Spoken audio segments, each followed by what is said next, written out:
Et nous allons passer en mode de partage d'écran.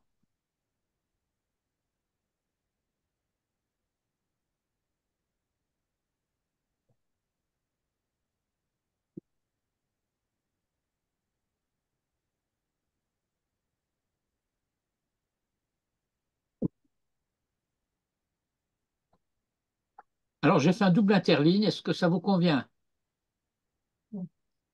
Très bien. Il y a des gens qui voulaient écrire entre les lignes.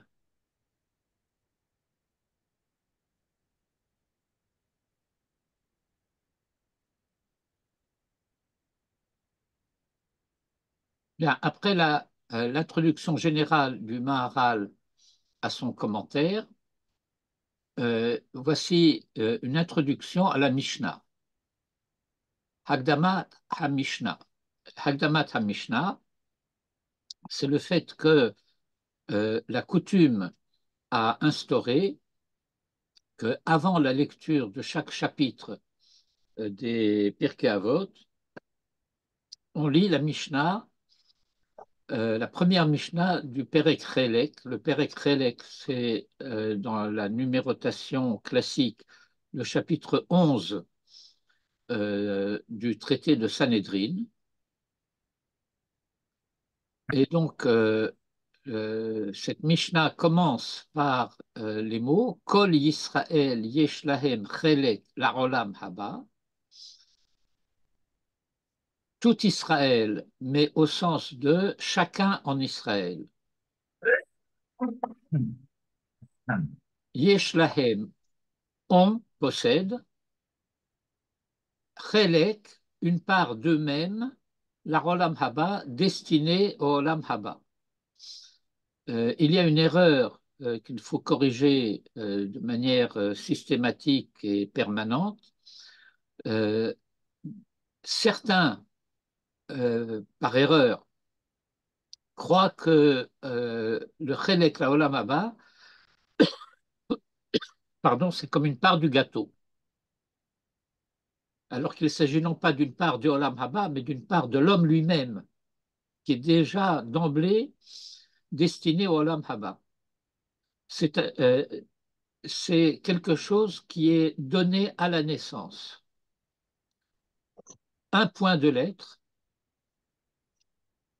La tradition dit que c'est un point de l'être qui se trouve dans le côté droit du cœur, et tout l'effort de l'histoire de chacun consiste à faire en sorte que cette part de lui-même soit aussi grande que possible,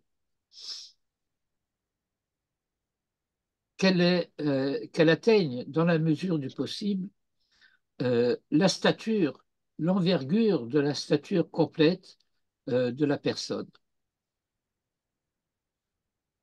Et alors, dans la Mishnah, cette affirmation Kol Yisrael yesh lahem chelek laolam haba s'appuie sur un verset d'Isaïe qui dit Ve'amer kulam tzadikim le olam yirshu haaretz netzer matarai maase yadai le hitpaer. Et nous avons à remarquer d'emblée qu'on ne voit pas du tout le rapport entre l'enseignement de la Mishnah et le verset qui est cité. Le verset dit Ve'amer, ton peuple, kulam tzadikim, tous sont des justes, le olam yirshu haaretz, à jamais ils hériteront la terre, netzer matarai, surgeon de mes plantations, marase yadai, œuvre de mes mains, le hitpaer, pour me glorifier.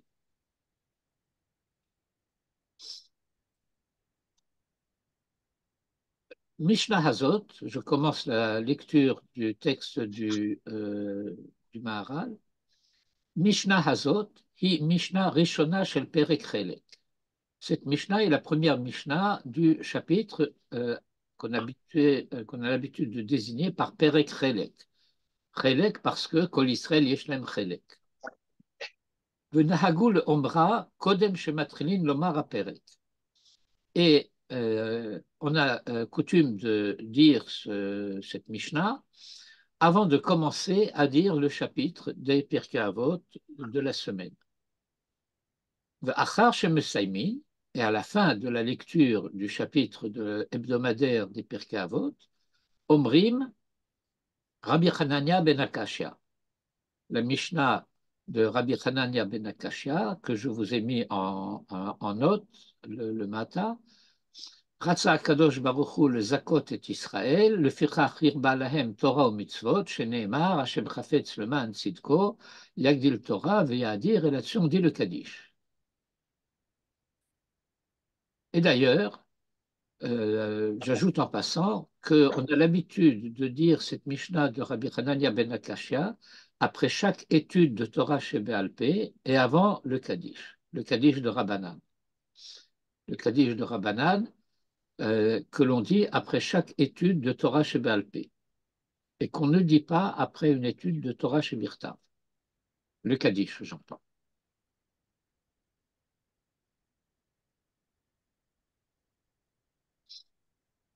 Veuillez Shlishol. Pourquoi? On peut savoir pourquoi on ne le dit pas pour après une étude chez Ptah, du Torah chez Ptah. Écoutez, le Kaddish en question s'appelle Kaddish de Rabbanan. Ouais. Rabbanan, ce sont les maîtres de la Torah chez Béal Pé. Al Israël, Val Rabbanan, Val Talmideon, Val Kol Talmidei Talmideon, Val Komat Deraskin, Baoraita, Dibatra, Kadisha, Aden, Vedibacholatar, Vatar, etc.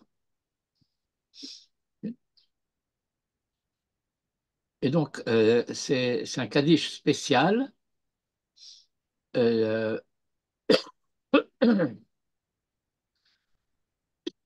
pardon.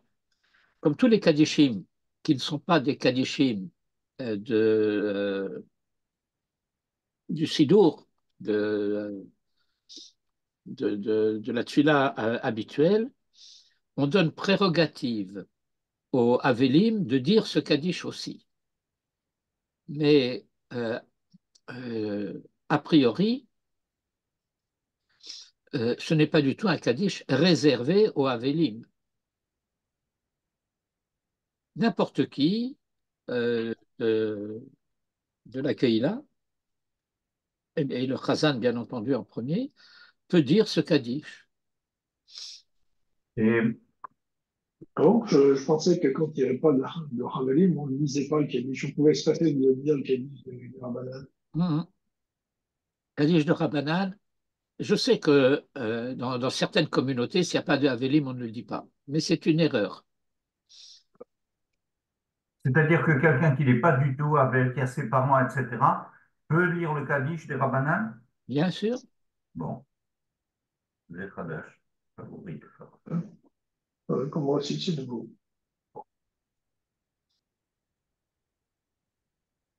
On a coutume, lorsque quelqu'un est Baal Tfila et qu'il a ses parents, qu'il doit demander la permission à ses parents de dire les Kaddish de la Tfila, bien que ce ne soit pas des Kaddishim de Avelim. Oui. Mais c'est un minhag comme ça.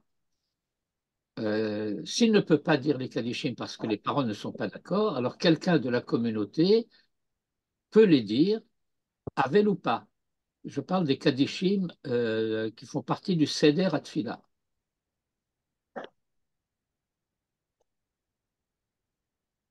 Et on peut même demander l'autorisation à ses parents, s'ils sont vivants, de faire le Kaddish Yeshe Lama pour quelqu'un qui serait décédé, qui éventuellement n'aurait Oui, mais pas. c'est assez exceptionnel. J'ai vu ça pour un petit-fils qui a fait ça pour son grand-père. Personne n'était là pour dire un le Kaddish. Bon, mais là encore, comme vous l'avez précisé, ça reste dans la famille. Oui. Ça reste dans la famille. Et donc, le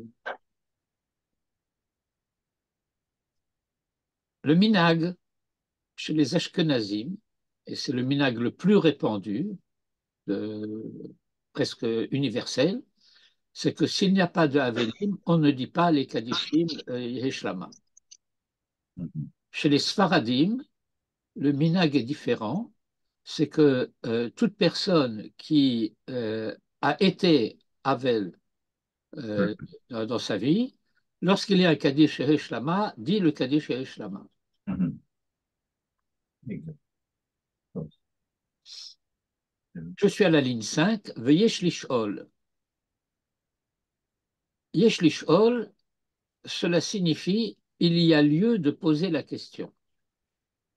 C'est-à-dire ça ne va pas de soi. Yesh Lishol, Ma Ra'ui Linhokar. Quelle est qu'est-ce qui justifie d'agir de cette manière? Et étant donné que cette question se pose, alors en passant, Agav, Agavze, en traitant de la question de savoir quelle est la pertinence de cette coutume, ne dagdeg be mishnazot, ma sheraoui le dagdeg ba, eh bien, nous étudierons de cette Mishnah ce qui convient d'en étudier. C'est une formule très curieuse. Le dagdeg, ma sheraoui le dagdeg. S'il y a une question qui se pose dans la Mishnah, toute difficulté qui se pose dans la Mishnah vaut la peine d'être étudiée. Vous comprenez la notion le dagdek? Quand on lit un texte, eh bien, il est important de le comprendre. C'est pas une lapalissade. Il y a la lecture pieuse. Par exemple, vous allez avoir des gens, c'est très fréquent d'ailleurs, ça s'est énormément répandu dans ces dernières semaines, ces derniers mois, qui disent des Tehillim. Ils disent des Tehillim pour des blessés, pour des malades, à la mémoire de soldats qui sont tombés, et ainsi de suite. On lit les Tehillim. Est-ce qu'on comprend ce qu'on lit? Pas du tout. Donc 99,87%, c'est une statistique précise que je vous livre là, on ne comprend pas ce qu'on dit. Mais l'essentiel, c'est qu'on lit les Tehillim. L'homme d'Agdekim. Vous comprenez ce que je dis? Ne me laissez pas seul à parler. Oui, Et oui. donc, et Non, donc, non, oui. on est bien d'accord, oui.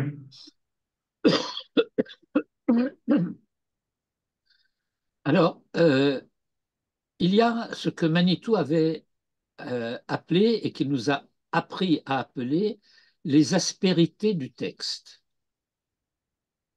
Le texte n'est pas lisse. Quand on passe la main dessus, quand on passe les yeux dessus, eh bien, ça accroche. Là où ça accroche, il faut comprendre de quoi il s'agit. Très souvent, lorsque nous étudions avec Manitou dans le cadre des cours de Parashat Hashavua, par exemple, euh, il y avait un sujet qui était porté par le verset et qu'on approfondissait, mais Manitou tenait à signaler à chaque fois les aspérités du texte, même si on ne les analysait pas, même si on ne les étudiait pas. En tout cas, il fallait les remarquer, les signaler, s'en souvenir pour pouvoir y revenir par la suite. Alors, lorsque le Rav dit ici, ne dagdek ba mishnah zot ma sheraoui le dagdek ba, ce qu'il sous-entend, c'est que nous ne sommes pas en train d'étudier la Mishnah. Nous ne sommes pas en train de faire une étude de la Mishnah, la manière dont on étudie les Mishnayot. Nous allons commencer à étudier cette Mishnah en tant qu'on a la coutume de la dire avant de lire les Pirkei Avot. Et donc c'est en relation avec cela que nous avons à euh, approfondir le Dagdek, ce qui convient de remarquer par rapport à cette situation-là.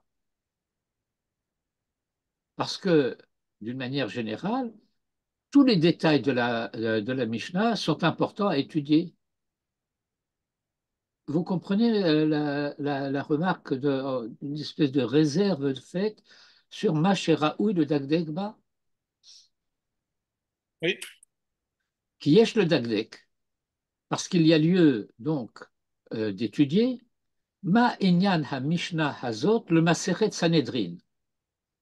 C'est-à-dire qu'avant même de commencer à dire quel est le rapport de cette Mishnah par les Pirkei Avot, eh bien, il faut se poser la question de savoir quel rapport avec Sanhedrin, le traité de Sanhedrin. Le traité de Sanhedrin traite essentiellement de problèmes judiciaires et en particulier d'un ensemble de problèmes liés aux condamnations à mort. Et vous savez qu'en fonction de la nature et de la gravité de la faute, la Torah connaît 4 types d'exécution.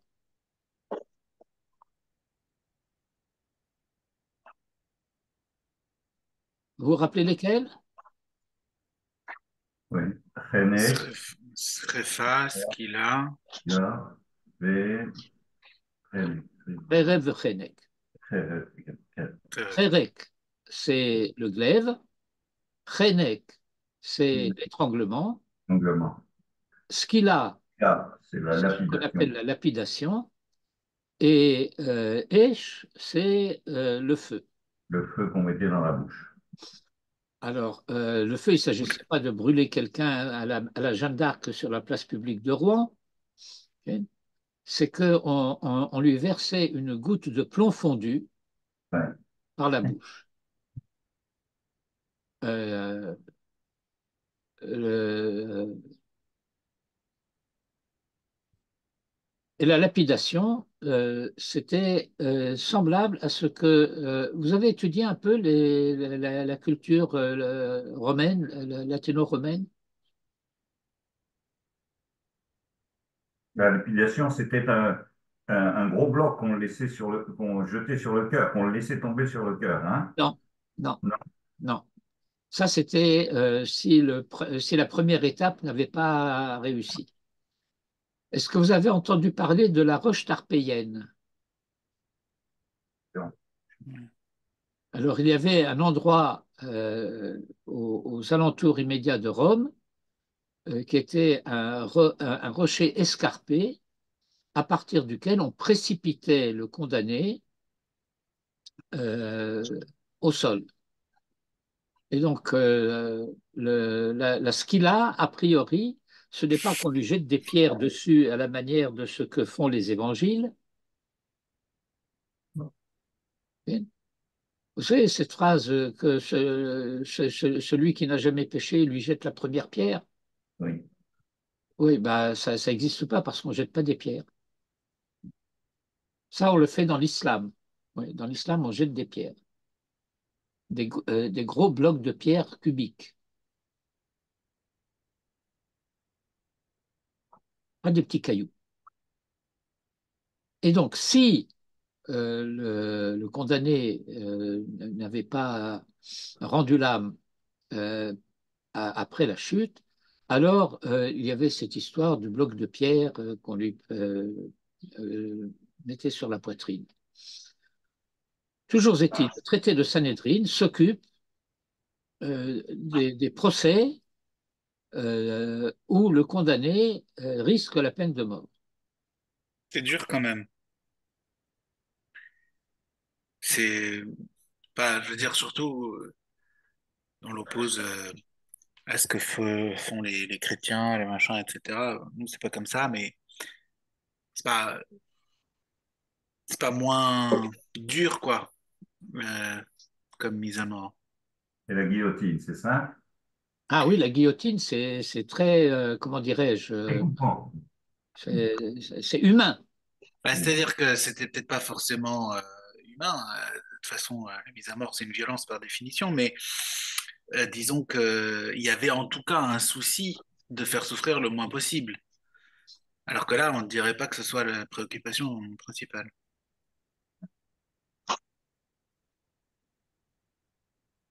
Oui, mais ce n'est pas notre sujet. Certes. Euh, je, je ferai seulement une remarque euh, à la suite de la vôtre, c'est que l'étude de ces sujets indique que du point de vue de la conscience traditionnelle, ça devait être tout à fait exceptionnel. C'est-à-dire que la Torah en parle et l'institue, c'est donc que cela doit avoir son importance. Euh, le fait qu'elle distingue entre quatre modes d'exécution doit aussi avoir sa signification. La société décrite par la Torah, le fonctionnement de la société décrite par la Torah, c'est le fonctionnement d'une société idéale qui prend en compte le fait que la société ne l'est pas. Ce qu'on appelle en hébreu courant la différence entre le ratsouï et le matsouï. Ce qui est souhaitable, le ratsouï, et la situation telle qu'elle est, le matsouï. Mais ce matsouï qui n'est pas conforme au ratsouï est perçu comme étant exceptionnel, comme devant être exceptionnel. À partir du moment où cela cesse d'être exceptionnel, les rabbins prennent la décision comment dire, de cesser d'appliquer ces dispositions de la Torah. Ça n'a rien à voir avec Maître Badater. Ça n'a rien à voir avec c'est le contraire d'ailleurs, avec l'hypothèse que ce serait un progrès de la société de ne plus pratiquer d'exécution capitale. C'est parce que l'exécution capitale a perdu sa signification. Donc c'est parce qu'il y a un régret et pas un progrès de la moralité que cela n'a plus de sens de la part de la société. Pourquoi? Parce que, a priori, l'exécution, la mise à mort, relève d'un tikkun, comme nous allons le voir dans quelques instants, quelques lignes plus bas. Alors que lorsque cela s'avère n'être plus qu'une vengeance de la société, ça n'a plus de sens.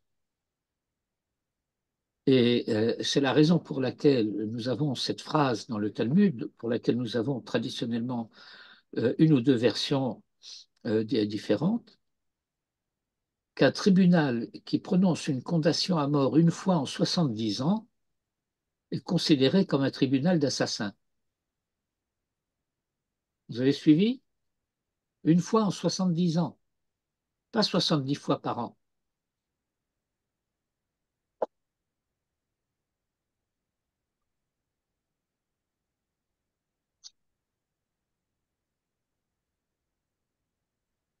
Alors donc nous sommes à la ligne 6. Yesh ledakdek ma inyan ha-mishnah hazot le Masechet Sanhedrin. Le Rashi Zal Perash. Le Rashi a expliqué, mais Aikara, a priori, Aere Barba Mitot. Elle traite des quatre modes d'exécution capitale. Mefaresh le Kulhu. Et il explique chacun des cas. Vehadar.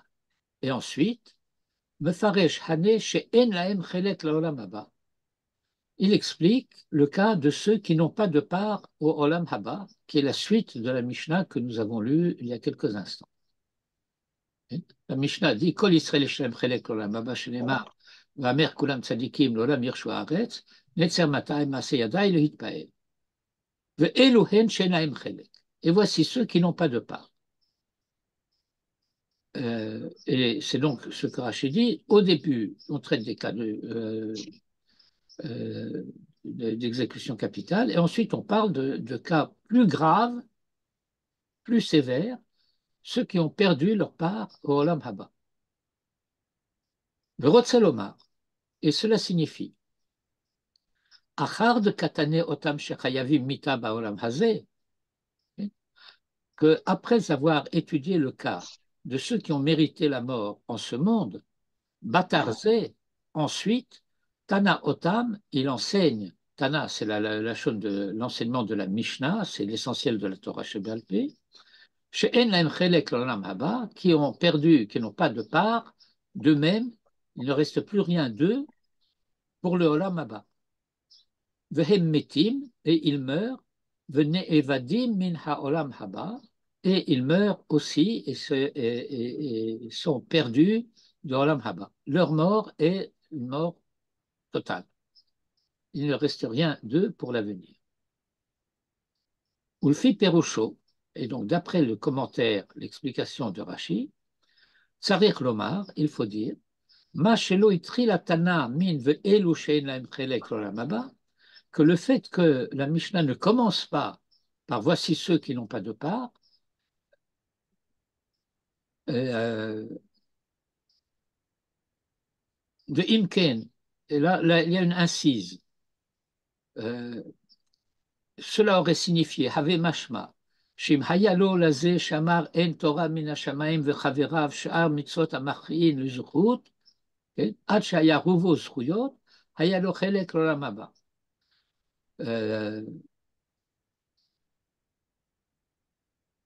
Alors, voilà ce qu'il faut comprendre. C'est un raisonnement à contrario. Vous savez ce que c'est un raisonnement à contrario?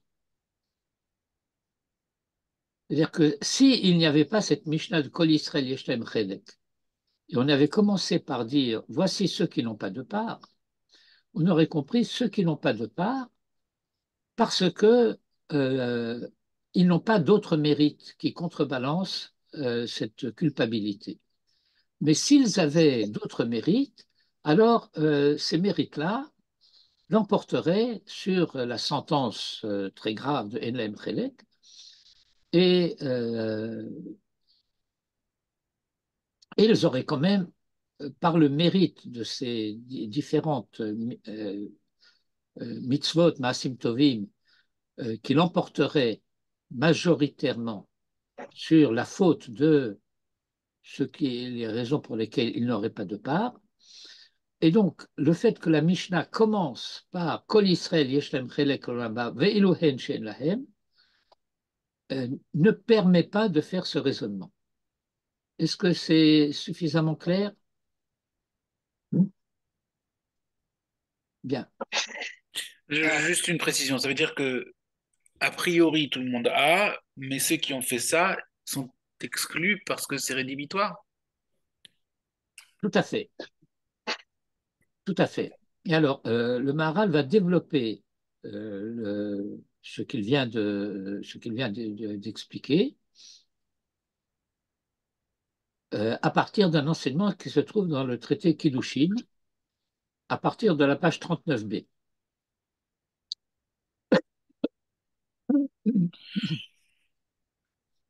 Cette Mishnah dit Kol haose mitzvah achat, chacun qui fait une mitzvah, metivin lo, on lui fait du bien, ou ma'arichin lo yadmav, et on prolonge ses jours, venochel et haaretz, et il hérite de la terre. Comme il est dit ici dans la Mishnah, l'olam yirshu haaretz. Urminhu, et on lui a objecté à cette Mishnah, une Mishnah qui se trouve au début du traité de Péa, la première Mishnah de Péa, que d'ailleurs nous disons dans la Tfila dans le Birkot HaShachar, parmi les premières choses que nous disons le matin, et l'autre de Varim, ça commence par Shein Lahem Shiur, pour lesquels la Torah n'a pas indiqué de mesure. Et ensuite on dit Elo Dvarim Shadam Ochel Perotehen Baolam Hazeh. Voici les choses dont l'homme a l'usufruit en ce monde. La Keren Kayem et l'Olam Haba, et le capital lui est préservé, conservé, gardé pour le monde à venir, pour le monde qui vient, selon l'enseignement de Edmond Flegg.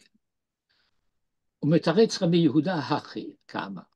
Et Rabbi Yehuda explique Kol haose mitzvah achat yetera al zuchuyotav. Quelqu'un a déjà un ensemble de mérites et il fait encore une mitzvah supplémentaire. Uparer miklal de hanach afilu behada umetaretz amar rav maya lomar she'im hayta shekula machra'at adka. Donc, je résume cette partie un petit peu technique. La Mishnah a commencé par dire celui qui fait une mitzvah. Alors, une mitzvah, ça suffit pour qu'il ait tout ce bien, metivino, yoresh aret, on dit non, c'est une mitzvah en plus de déjà ses mérites. Bon, alors il a certains mérites, il fait une mitzvah en plus, non, le contexte dont nous parlons est différent. C'est un contexte dans lequel il est à moitié coupable, à moitié innocent. Son bilan, c'est 50%, 50-50.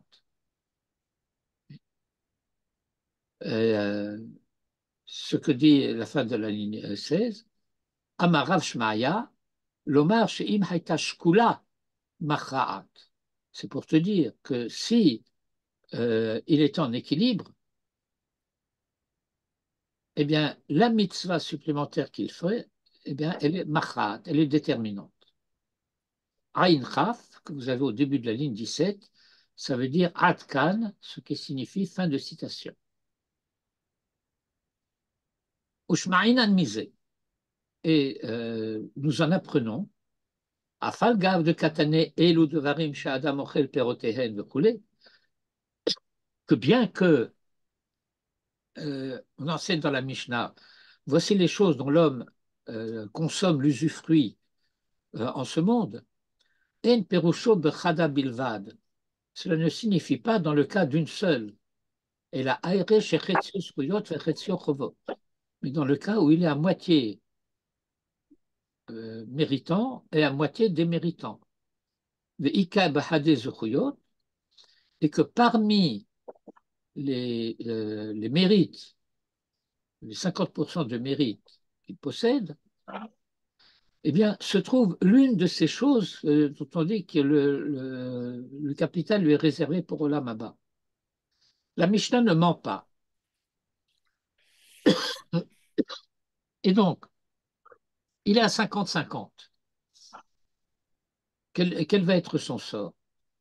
Eh bien, s'il possède parmi les 50 du mérite une de ces mitzvot dont on dit que le capital lui est gardé pour Olam Haba, il faut donc qu'il ait Olam Haba. Sinon, la Mishnah aurait menti. Vous suivez? Non. Non. J'ai plein de choses que je comprends pas. Par exemple, la Mishnah, elle commence pas par nous expliquer que le type est à 50-50. Et puis, si c'est le cas, alors du coup, tout ce qu'elle dit, la Mishnah, n'a absolument aucun intérêt puisqu'on ne sait pas s'il est à 50-50. Oui, alors, vous Elle a mettez. l'air justement, excusez-moi, juste je précise, elle a vraiment l'air plutôt d'être générale et de dire, alors, ce genre de mitzvot, c'est que Non, non, pour le Olam attendez, Haba, là, c'est pour ici et là-bas.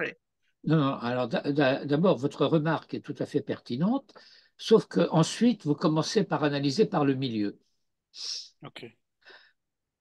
La Mishnah de Kiddushin, à la page 39b, a dit Haose mitzvah achat.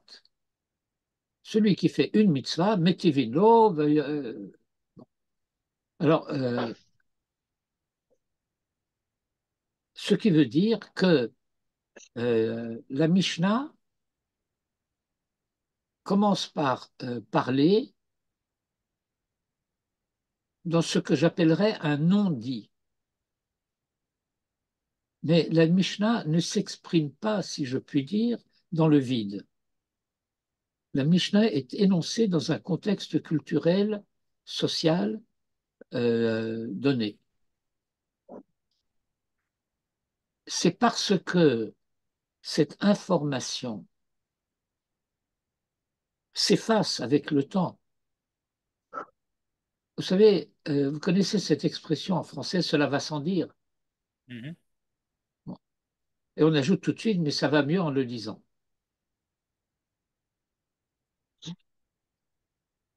C'est-à-dire que dans un certain contexte socio-culturel, spirituel, il y a des choses qui sont d'évidence de la conscience collective.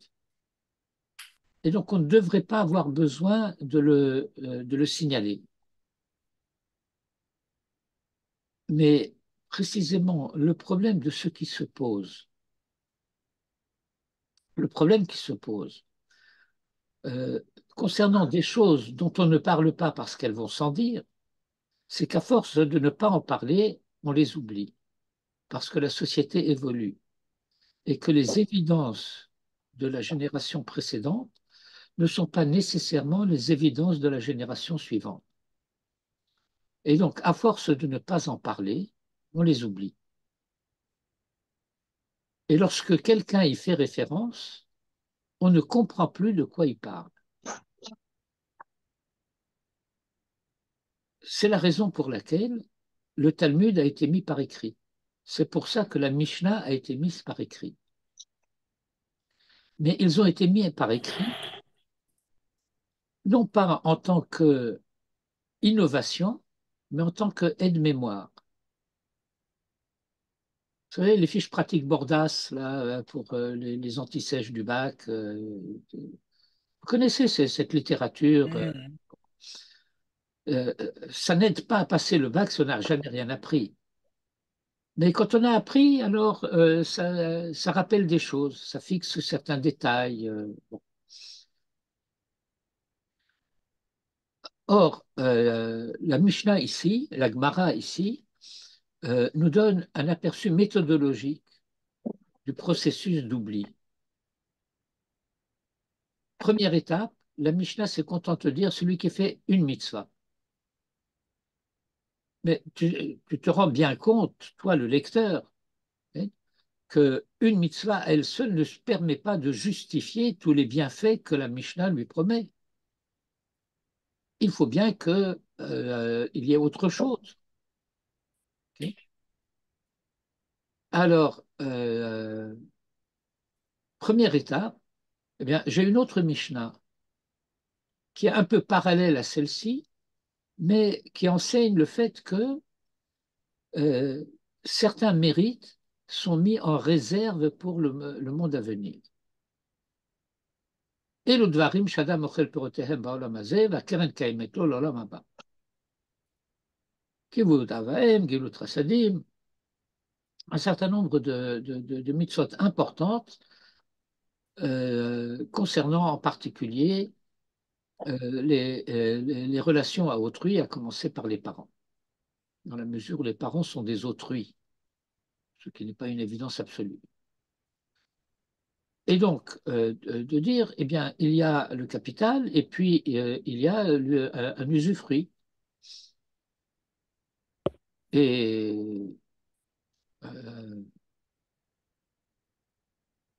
à ce moment-là, la Gemara dit, oui, mais quand tu dis cela, il faut comprendre dans quel contexte cela est dit.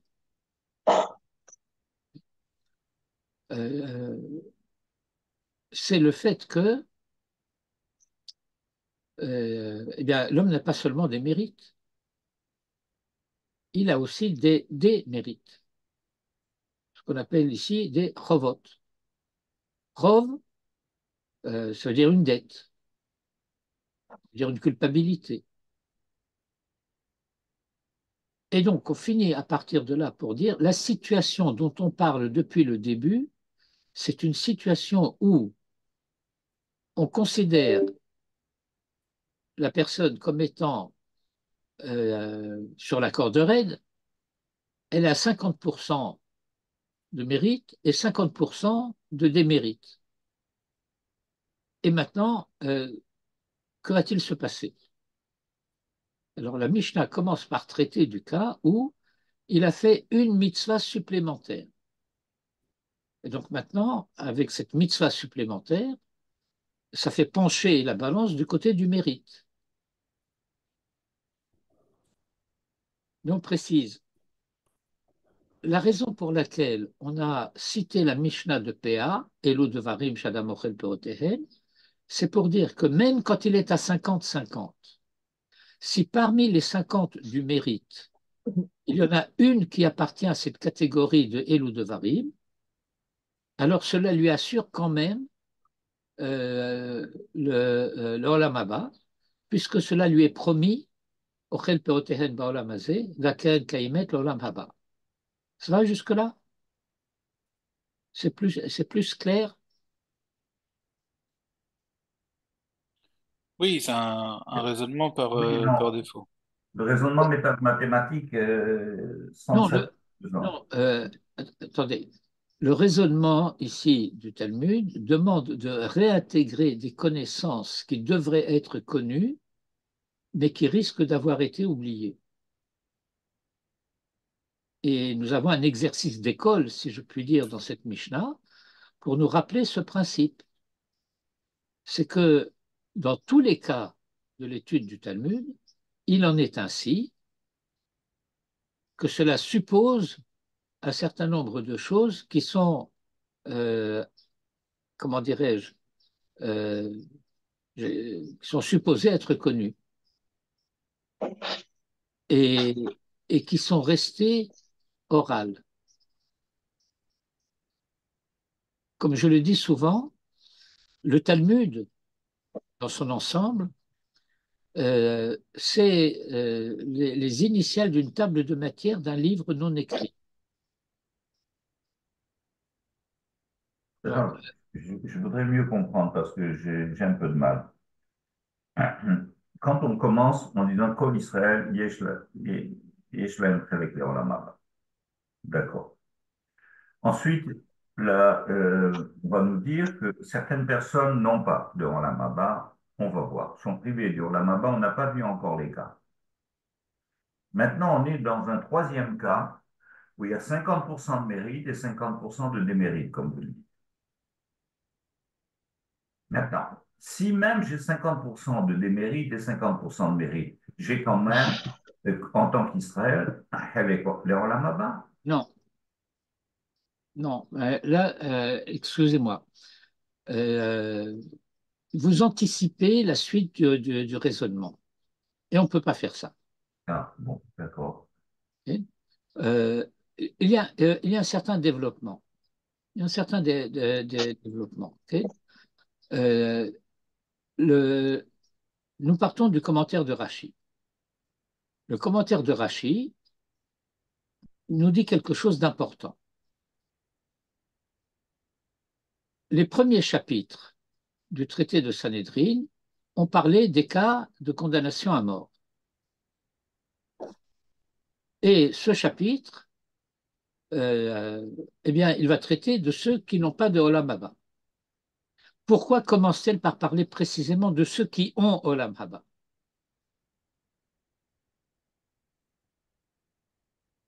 Alors, première étape du raisonnement, ça a été de dire, s'il ne commençait pas par dire que tout Israël a part à Olam Haba, sauf cela, etc., alors tu aurais pu te faire un raisonnement fondé sur une ancienne étude d'une autre Mishnah dans un autre traité, et qui dirait que si ceux qui ont prononcé ces professions de foi, En Torah Mina Shamaim, etc., ont par ailleurs des mérites importants, alors les autres mérites vont contrebalancer cette sentence et qu'ils auront quand même part au Olam Haba.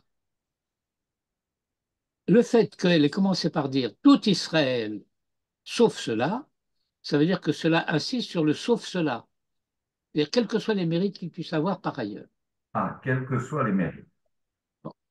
Et alors, il va commencer à analyser cet aspect des choses, quels que soient les mérites qu'il puisse avoir par ailleurs. Et il commence par l'étude de la Mishnah de Kiddushin. Première étape, celui qui fait une mitzvah.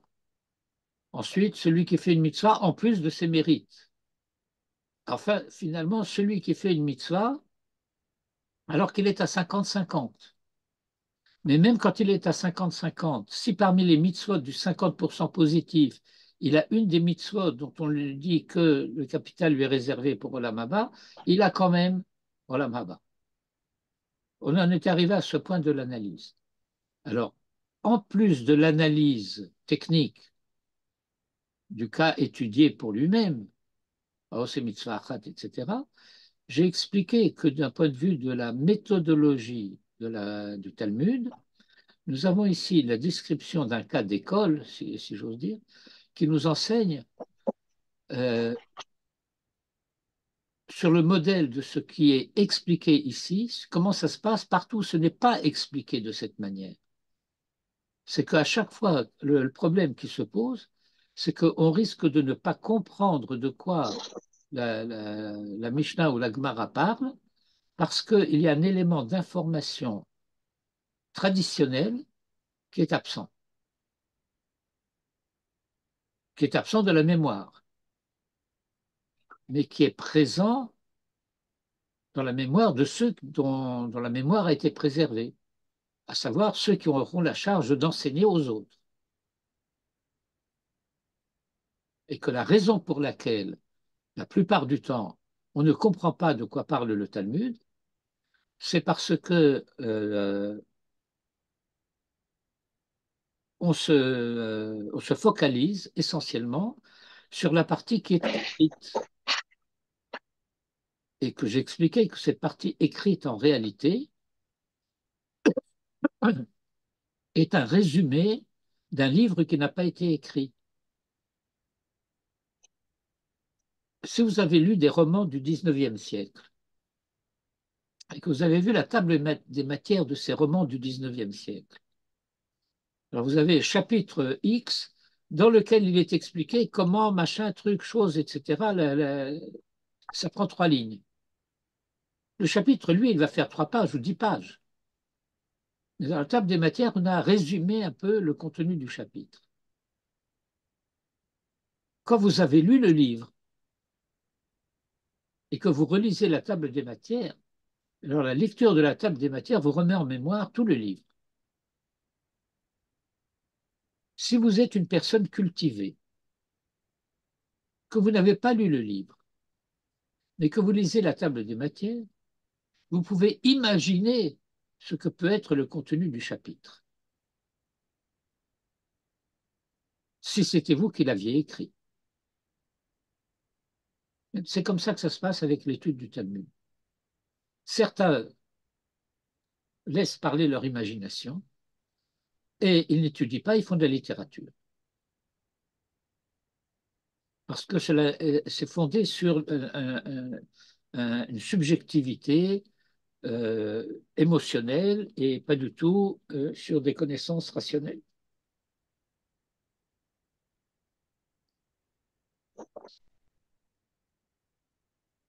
Et étant donné que le Talmud a 2 fonctions fondamentales. Une fonction, c'est de permettre d'apprendre à établir la halakha. Étant donné que cette fonction pour établir la halakha n'a pas besoin de toutes les informations de ce qu'il y a entre les lignes.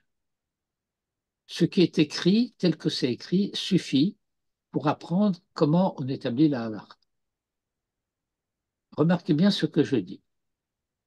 Il ne vient pas pour enseigner ce que doit être la halakha, il vient enseigner comment on traite d'un sujet pour établir la halakha.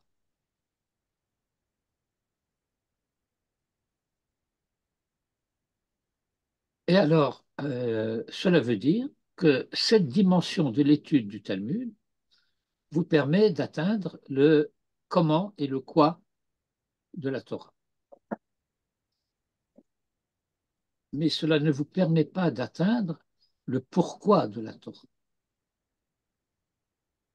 Quelle est la raison pour laquelle il en est ainsi? Par exemple, je vais vous donner un petit détail de détail. Nous avons commencé à étudier le lundi soir le traité de Shabbat. Alors, dans le traité de Shabbat, on commence par étudier un cas euh, qui présente le cas d'un travail qui comporte deux dimensions, deux aspects.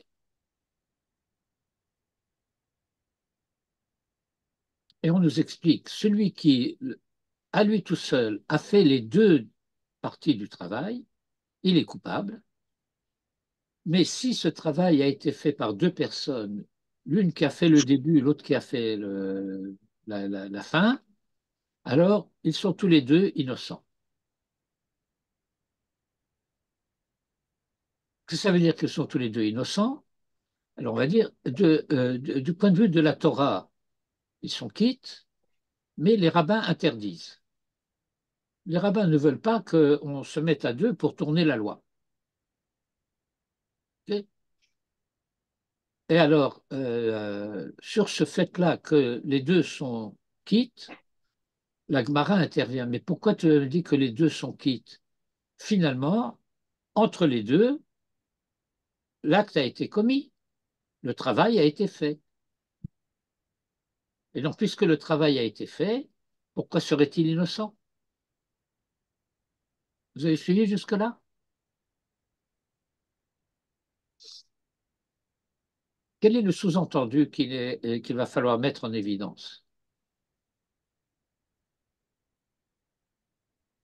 C'est-à-dire que dans l'étude que nous sommes en train de faire, nous ne considérons pas que le problème qui nous préoccupe, c'est le résultat. Le problème qui nous préoccupe, c'est la responsabilité de l'homme. Or, euh, de la Torah, la manière dont la Torah se formule, nous apprenons hein, que pour être total, la responsabilité de l'homme doit être telle qu'il a fait, lui, ce qu'il fallait ne pas faire. Et donc, ce qui m'intéresse, ce n'est pas l'acte tel qu'il a été commis, c'est la personne de celui qui a commis l'acte. Ce sont deux perspectives radicalement différentes du point de vue de l'établissement de ce que j'appelle ici l'innocence et la culpabilité. Vous suivez? C'est-à-dire que par rapport au Shabbat, la Torah ne s'intéresse pas tellement au fait de savoir tel travail a été fait, mais le fait que tel travail a été fait par qui? Puisque ce n'est pas la destinée du travail qui est en jeu dans l'histoire, c'est la destinée de l'homme. Vous comprenez la différence? Bon, donc je reviens à notre texte du Maharal. Juste une question, hein. Vous avez dit le Talmud a deux fonctions. Vous avez dit la première fonction, la deuxième, c'est laquelle? Eh ben, je l'ai dit, la deuxième, c'est d'expliquer et pourquoi faut-il faire cela. Non. Voilà une mitzvah. Par exemple, Veshameru bene Israël et Shabbat. Très bien. Alors, Veshameru bene Israël et Shabbat, ça comporte quoi? Ça implique quoi? Qu'est-ce qu'il faut faire? Qu'est-ce qu'il faut ne pas faire? Tout cela, c'est l'établissement du quoi de la mitzvah et du comment de la mitzvah. Formellement, cela ne nous apprend rien sur les raisons pour lesquelles il faut faire cela. Alors, en passant, on va nous donner des petits détails comme ça. Othi, béni, le Ven, béni Israël. C'est un signe entre moi. Oui, en quoi est-ce que c'est un signe? Un signe de quoi? Alors, on va dire, je parle au niveau des choses qui sont formulées explicitement, euh, que ça témoigne de la foi dans la création du monde. Bon. Euh, ça témoigne de la foi en Dieu. Ça témoigne de la foi dans la providence. Des choses de ce genre. Mais on perçoit bien, quand on a un peu de sensibilité intellectuelle, que ce sont des raisons qui sont très formelles. Et on ne comprend pas vraiment en quoi il s'agit de cela. Alors, je dis, je n'ai pas besoin de savoir pourquoi il faut observer le Shabbat pour connaître les règles qui me permettent d'écrire un Shulchan Aruch.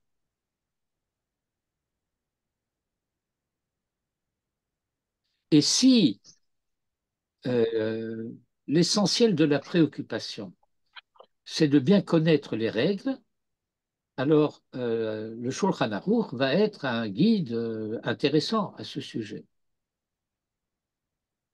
Mais le Shulchan Aruch lui-même, vous avez déjà vu une page du Shulchan Aruch? Un vrai Shulchan Aruch. Vous avez déjà ouvert une fois dans votre vie? Vous avez vu comment ça se présente? Vous voulez voir comment ça se présente? C'est une question que je pose. Vous voulez voir comment ça se présente? Oui.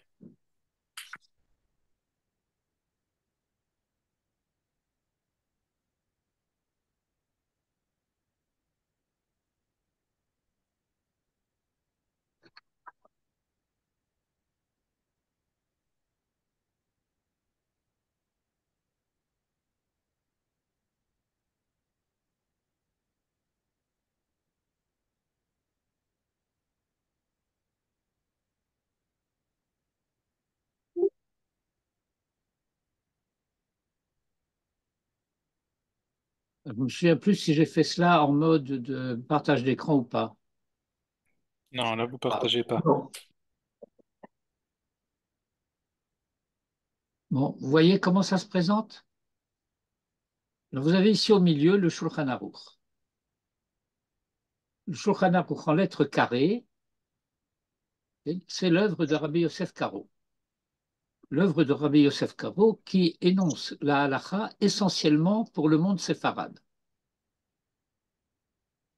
Dans le corps du texte, en lettres en caractère Rashi, vous avez les notes de Rabbi Moshe Isserles, qu'on appelle le Rema, Rachetevot, Rab Moshe Isserles, Resh Mem Aleph, et qui précise la halakha d'après le coutumier ashkenaz. Alors maintenant, vous voyez que le texte, comme tel, est émaillé un petit aleph tout seul en caractère Rashi. Un aleph en caractère Rashi, mais entre parenthèses. Un aleph en caractère carré, entre parenthèses. Et vous voyez que tout autour, vous avez le Taz, qu'on appelle le Touré Zahav, le Magen Avraham, Be'er Hagola, Ateret Zekenim, le Vouché Srad, le Tifraïm, Sha'arei Tshuva, Be'er Hetev, Chochmat Shlomo, Hagahot Rabbi Akiva Iger, Machatzit HaShekel, et à la fin du chapitre, vous en avez encore toute une flopée. C'est-à-dire que tout cela euh, font des remarques, des précisions, des corrections sur ce que dit le Shulchan Aruch.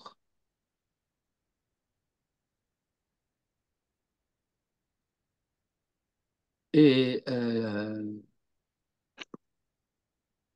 et donc, je répète ce que je dis souvent et qu'il est important de comprendre. Le Shulchan Aruch n'est pas un ouvrage qui s'adresse au grand public. Le Shulchan Aruch est un ouvrage qui s'adresse à des Talmidei Chachamim. Il s'adresse à ceux qui auront à répondre à des questions sur la manière de et comment faut-il faire pour l'éducation fondamentale, de base, et pour des cas particuliers. Et par conséquent, il s'agit de quelqu'un qui est capable de lire non seulement le Shulchan Aruch, Mais les commentaires,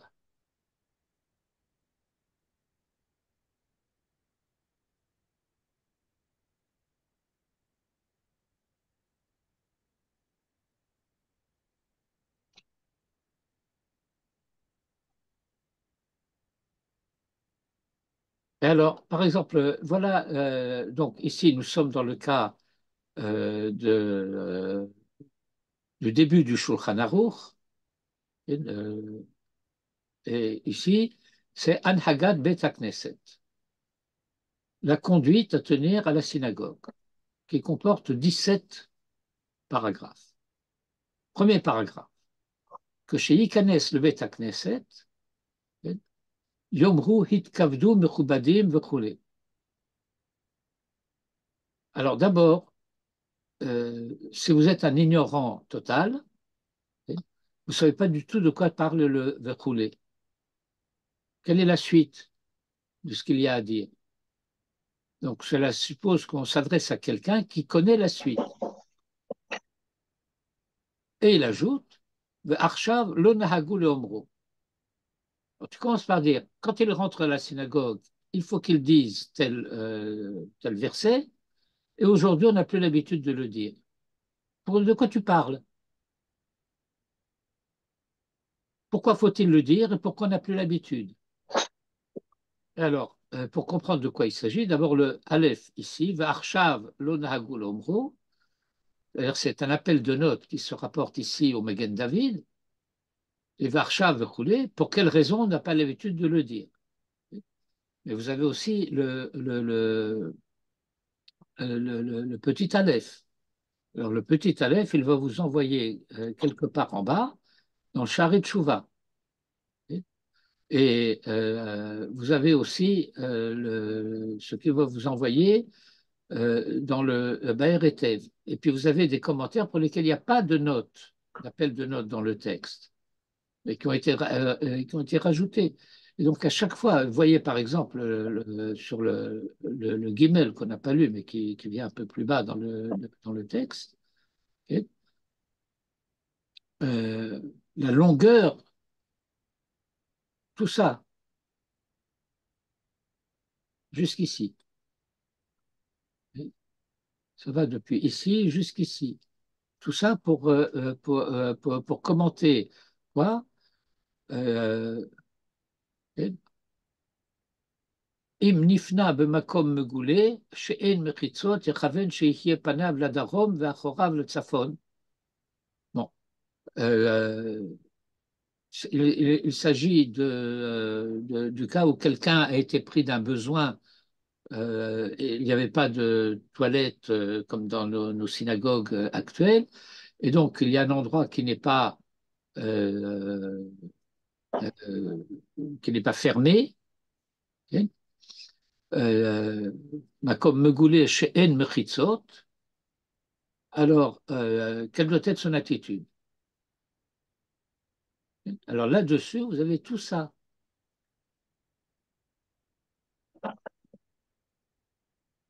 Donc, tout ça, simplement pour dire que euh, le, et ça, c'est une page classique. Il y en a dans laquelle vous avez encore d'autres commentaires sur la page. Et dans certains cas, on va dire que ça, c'est encore une autre page. Et un tout petit peu de texte du Shulchan Aruch au milieu et un océan autour.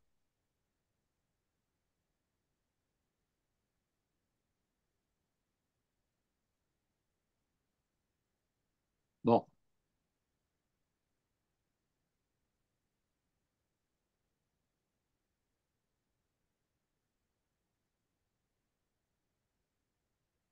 c'était pas pour vous impressionner, mais c'était pour vous donner un petit peu le sentiment de à quoi on fait face. Merci. Euh, euh, Par exemple, vous allez avoir un certain nombre d'expressions classiques traditionnelles.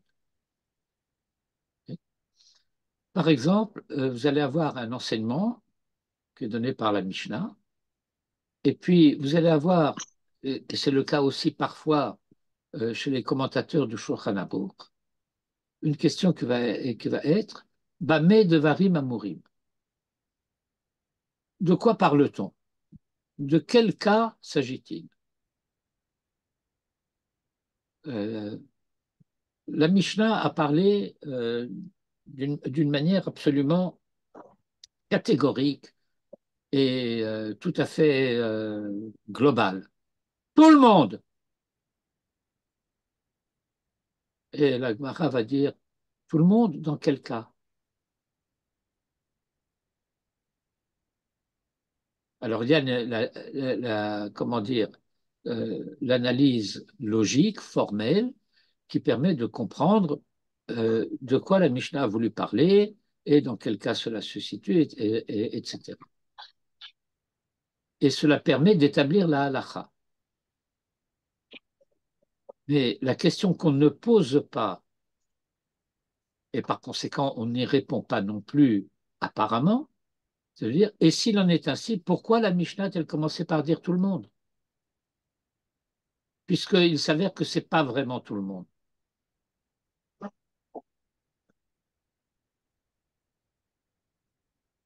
Vous suivez le raisonnement? Bon, donc je reviens maintenant à notre introduction de Kol Yisrael Yeshem Chelek, parce que nous sommes au milieu du raisonnement du Maharal.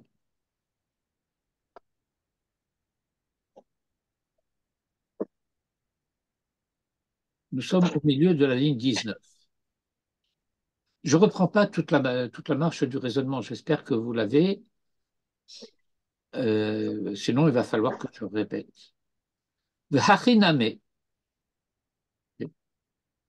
Et de même,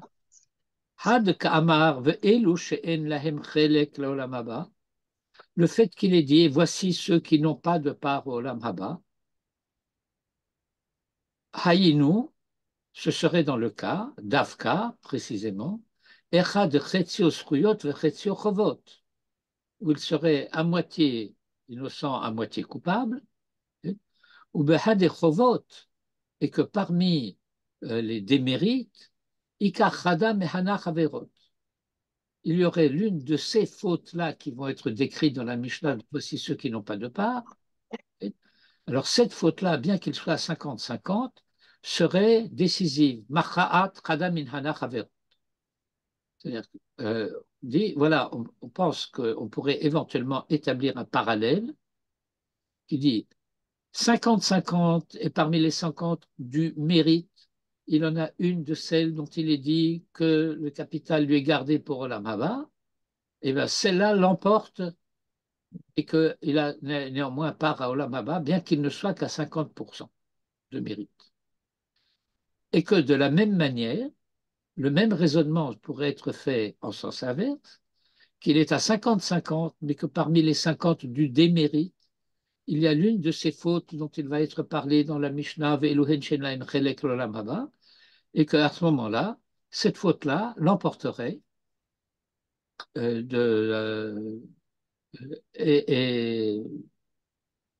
et serait décisive négativement. Mais, Berubo Zchuyot, mais que s'il était dans une situation, je suis à la ligne 21, où il y aurait une majorité de mérite, Vous à pouvez monter. philo, Raph, si vous pouvez monter l'écran. Ah, ça y est, c'est bon. Merci. aval berubo zchuyot, mais dans le cas où il serait dans la majorité de mérite, afilu ika hanach averot, même si dans les démérites, il y en avait une de celles-ci qui sont énumérées dans cette Mishnah, Nirshat Tzadik, Bishvil Rov Mitzvot She'aseh, il serait considéré comme juste, comme Tzadik, pour le grand nombre des mitzvot qu'il a accomplis. De Kahai Gavna, et que de cette manière, dans ce cas de figure, Tzarech lomar kmo shenefaresh le kaman, bezrat Hashem, etzel har Mishnah. Il faudrait dire, comme nous l'expliquerons, pour une autre Mishnah qui se trouve au chapitre 3 des Pirkei Avot, Amechalel takodashim, etc. Ce n'est pas le lieu ici, mais de rentrer dans le détail de là. Et donc, tout ce raisonnement est faux. On serait amené à croire qu'on peut établir un parallèle de ce genre. Mais ce n'est pas exact. Ou le chach, et c'est la raison pour laquelle, Ashmarinan, on nous fait savoir, de Hanach, que concernant ces fautes-là, qui sont énumérées dans cette mitzvah de Elohim Shen Laim Chelek Olam Haba, Lika le Memarachi, il n'y a pas lieu de dire ainsi. Et là, mais, Afim Rov Zruyot, même s'il a une majorité de mérite, il a scrupuleusement observé tout le Shulchan Aruch toute sa vie. Mais il affirme la Torah n'est pas révélée Mina Shamayim. C'est pas seulement qu'il l'a dit dans une conversation de bistrot, c'est que c'est une profession de foi, c'est une affirmation, et il l'enseigne et il la propage. Eh bien, cette faute unique, bien qu'il soit extrêmement respectueux de tout le Shulchan Aruch, eh bien, ça compte pas. Il n'a pas de part à Olam Haba. Toutes les mitzvot qu'il a pratiquées, et il a fait ce qu'il a fait. Ben, c'est comme s'il n'avait rien fait. Puisqu'il ne croit pas que ce soit des mitzvot de Hachem. Lorsqu'il fait la bracha, il ne croit pas à ce qu'il dit, puisqu'il affirme la Torah n'est pas révélée du ciel. En Torah min hashamayim. Ela afim rov zchuyot eno klum, ve'en lahem chelek l'olam haba, et n'ont pas de part, de même, au olam haba. Ou le char katane kodem, et c'est la raison pour laquelle il commence par enseigner Kol Israël yesh lahem chelek l'olam haba, ou vataraché, et ensuite il dit ve'elo she'en lahem chelek. Autrement dit, ce que cela sous-entend, c'est que ceux dont il va être dit qui n'ont pas de part, cela signifie qu'ils ont perdu leur droit à être considérés comme Israël. Kol Israël yesh lahem. Alors ça veut dire que ceux qui n'ont pas, c'est qu'ils ne sont plus d'Israël. Or, aucun tribunal, ni humain ni céleste, ne peut priver quelqu'un de son identité. Vous avez des cas, par exemple, où dans la législation de divers pays, telle faute va vous rendre inéligible. Vous avez commis tel crime, alors vous ne pouvez plus vous présenter à des élections municipales ou à des élections législatives ou à des élections présidentielles, ça dépend des choses. Et puis vous avez certaines fautes qui vont vous déchoir de la nationalité, de la citoyenneté de votre pays. Ça n'existe pas dans la Torah. Ni tribunal humain, ni le bon Dieu lui-même ne peut changer votre identité. Israël, afal pi shechata, Israël hu. Et le principe, c'est que Israël, un membre du peuple d'Israël, même s'il a fauté, il continue d'appartenir au peuple d'Israël. Ça, c'est le principe. Israël, afal pi shechata, Israël hu. Sauf si celui qui a commis la faute s'efforce de s'arracher de cette identité. Alors là, oui, il a la possibilité de le faire. Ah, je peux poser une question? Bien sûr.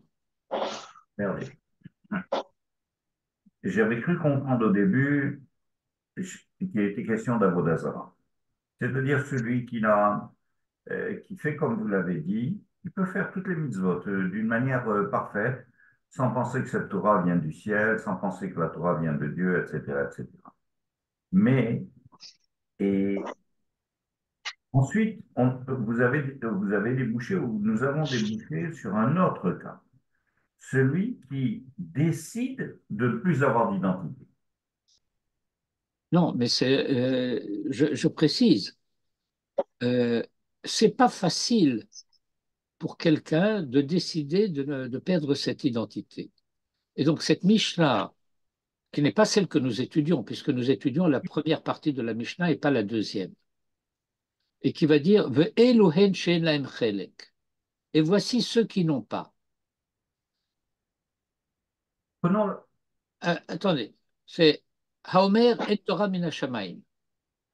ok, Haomer en triyat hametim min Torah.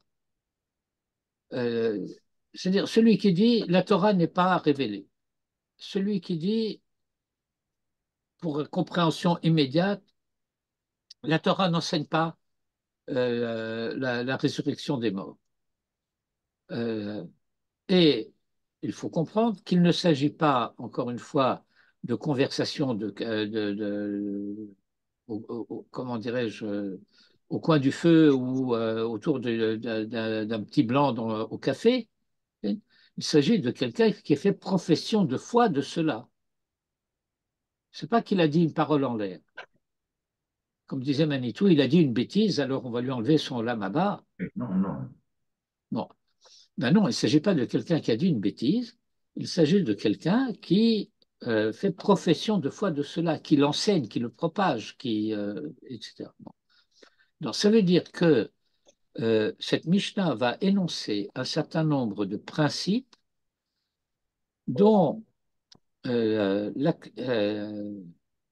comment dirais-je, dont la contestation est de nature à faire perdre à celui qui est dans ce cas euh, son identité d'Israël. Tant qu'il porte l'identité d'Israël, quelle que soit la faute qu'il ait pu commettre, il reste quelque chose de lui. Mais il a la possibilité de détruire son identité. Euh, alors, c'est un sujet qui demande à être gravement étudié. C'est ce qui s'étudie à travers tout le Pérec Rélec et qui traite en général de ces sujets-là. Euh, la messianité, la résurrection des morts, Olam Abba, etc.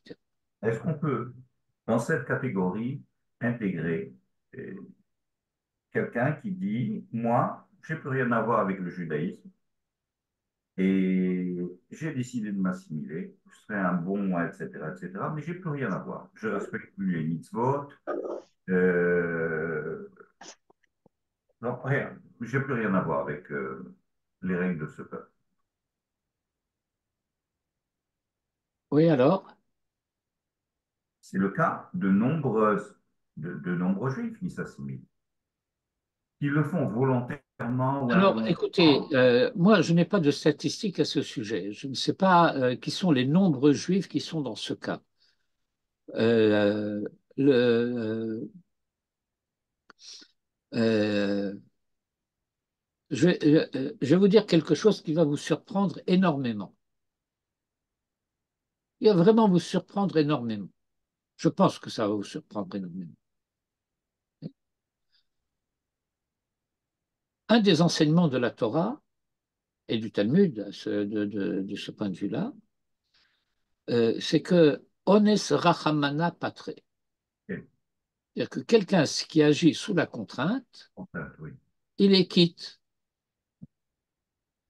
C'est clair jusque-là. Oui, oui. Ça, c'est pas ça qui va vous surprendre. Mais il y a un enseignement du Talmud qui dit Haomer mutar ka'anus.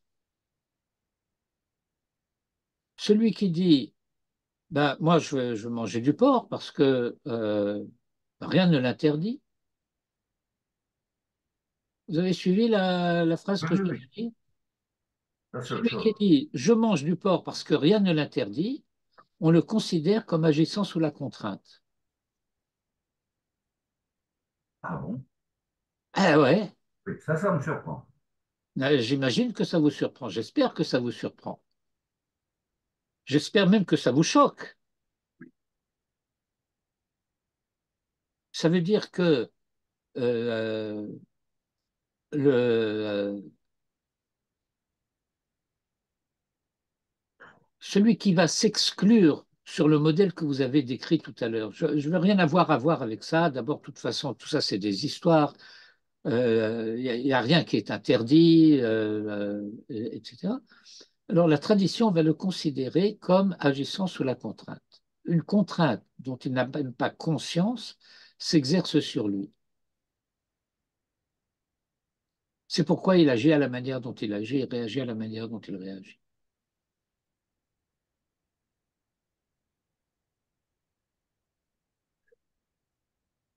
C'est pas facile de se libérer de la condition juive.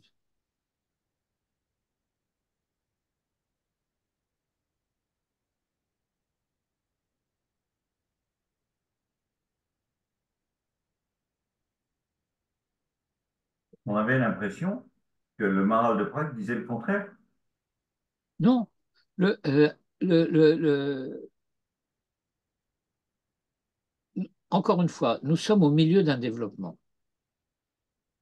Le développement concerne le fait de savoir pourquoi devons-nous dire cette Mishnah de Kol Israël avant de lire les Pirkei Avot. Et le Maharal commence par dire, et d'ailleurs, quel est le rapport de cette Mishnah avec tout le traité dans lequel il se trouve? Vous avez 10 chapitres qui vont parler de cas de la peine de mort, et puis vous avez une Mishnah qui va parler de ceux qui ont perdu Olam Haba. Ça, c'est le commentaire de Rashi. Et pourquoi commencer par dire tout Israël à part? C'est pour dire, c'est moi qui rajoute à partir de là, c'est pas dans le commentaire de Rashi, que en fait cela sous-entend que ceux qui n'ont pas à part Olam Haba, c'est qu'ils ont perdu leur identité hébraïque. Ils ont réussi à s'arracher de cette identité hébraïque en disant oui, Dieu existe, bien sûr, Dieu existe, je crois en l'existence de Dieu, mais il n'a jamais parlé. Et d'ailleurs, s'il parle, on ne peut pas l'entendre.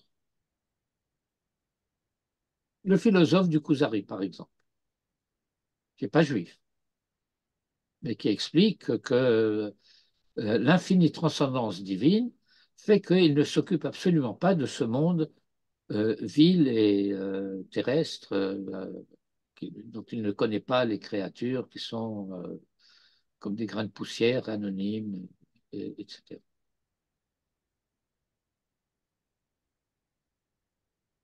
Et donc, dit, oui, je crois en Dieu, je crois qu'il a révélé la Torah, mais quand on meurt, on meurt. Quand on est mort, on est mort. Il n'y a pas de Olam Haba, il n'y a pas de résurrection des morts.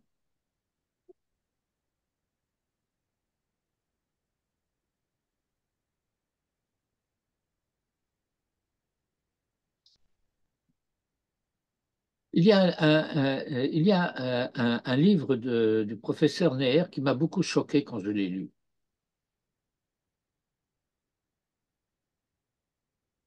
Un problème qui a beaucoup préoccupé le professeur Neher, c'est ce qu'il appelait le silence de Dieu et l'exil de la parole. Alors, dans ce livre, il y a une phrase, d'ailleurs c'est le titre d'un chapitre, qui s'intitule Mourir avec sa mort.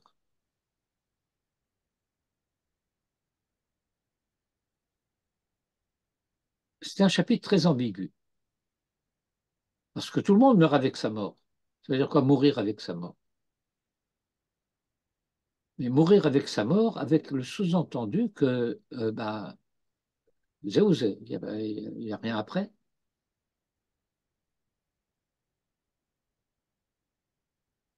Accepter de disparaître. C'est très ambigu.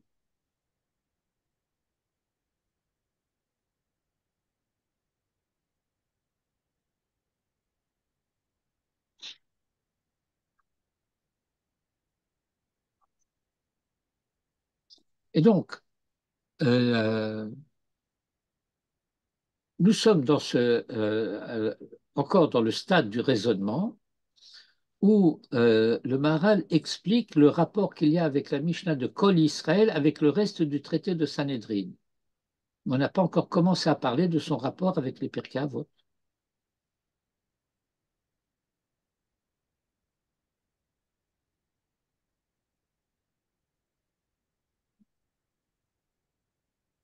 Je termine ce paragraphe. Le kavanato et l'intention, donc, de Machamar Kol Israël Yeshtem Chelek Olam, lorsqu'il cite cet enseignement de tout Israël à part Olam Haba, Rotzelomar, Mipne Sheyesh Alehem Shem Israël, que c'est parce que il y a sur eux le nom d'Israël. C'est en tant qu'ils participent de l'identité Israël. Shehare Amar Kol Israël Yeshtem Chelek Olam, puisque aussi bien il y a ici, je dirais, une insistance pour dire tout Israël à part au monde futur, au monde qui vient. Il n'a pas dit, par exemple, Hakol Yeshlem Chelek L'Olam Haba. Tous ont part au monde futur. Tout le monde. Même les goïms. Puisque Chassido Motolam Yeshlem Chelek L'Olam Haba. Et donc, tu aurais pu dire, pour commencer, tout le monde à part au monde futur. Ensuite, tu diras, voilà ceux qui n'ont pas. Mais ça veut dire que cela nous situerait dans le cadre de l'arithmétique générale où on pèse les mérites et les démérites et qu'on va d'après la majorité. Qu'est-ce qui va l'emporter sur les plateaux de la balance? Mais étant donné qu'il a dit Kol Israël Yeshlaim Chelek, ça veut dire que l'identité Israël est déterminante dans ce point de vue-là. Shehare Amar Kol Israël Yeshlaim Chelek Vekai Sefa Alze, et la fin de la Mishnah porte là-dessus, et Lushen Laim Chelek voilà ceux qui n'ont pas de part, qui kol kar gadol rishut shel elu, parce que la vilainie de cela est telle enam birlal Israël nershavim, qui ne sont plus considérés comme participants de l'identité d'Israël. Ve'en alehem shem Israël, et que le nom d'Israël, l'identité Israël, ne s'applique plus à eux. Chez Otzim min klal Israël, qu'ils sont sortis de l'ensemble d'Israël, ad she'en lahem chelek olam haba, au point de ne plus avoir de part à Olam Haba. Afilu yeshimahem mitzvot ou masim tovim harbe. Et bien qu'ils possèdent de nombreuses mitzvot et masim tovim. Vous savez, la béa des Zei, la bonne action quotidienne. Beaucoup. Enem chelek olam haba. Alors, c'est quelque chose qu'ils ont fait en ce monde, et ça se limite à ce monde, et ça ne va pas au-delà. Ça n'a pas de signification au regard de la permanence d'éternité. Shahare Yotzim Miklal Israël, puisqu'ils sont exclus de la collectivité d'Israël. Et même si tu ne vas pas jusque-là, ça ne pose pas de problème, de en derechatana leatril bedavar she'en tov. Parce que, d'une manière générale, le Tana, celui qui enseigne dans la Mishnah, n'a pas coutume de commencer par quelque chose de négatif. Et par conséquent, il ne commencerait pas par dire voilà ceux qui n'ont pas de part. Parce que ça, c'est négatif. Et là, c'est la raison pour laquelle, en tout état de cause, même s'il n'y avait pas la raison qui est déterminante que je viens d'expliquer, pardon, dans les lignes précédentes, le chach matril hatana kol Yisrael yeshem chelek olam haba, v'kach yesh lefaresh al derech Rashi. Et c'est ainsi qu'il y a lieu d'expliquer cette Mishnah à la manière de Rashi.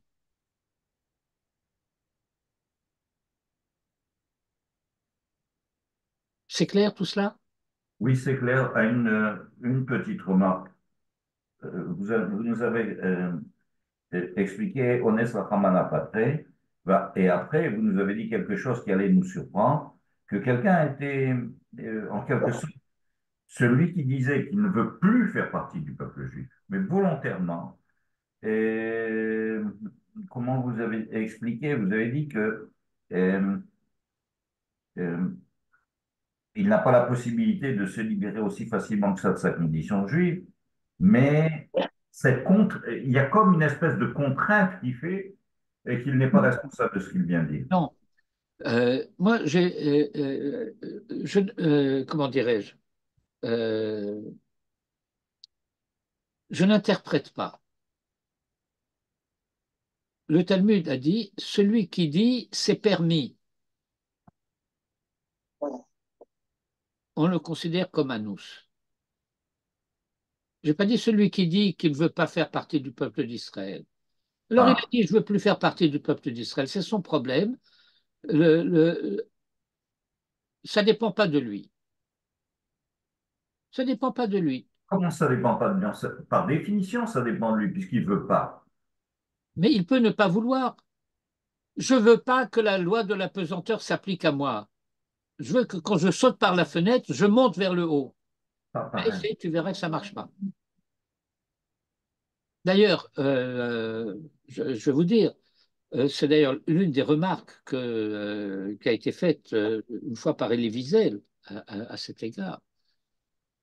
À ceux qui ont cru qu'ils pouvaient se détacher d'Israël, eh bien, il y a certains monsieur Hitler qui leur a prouvé le contraire.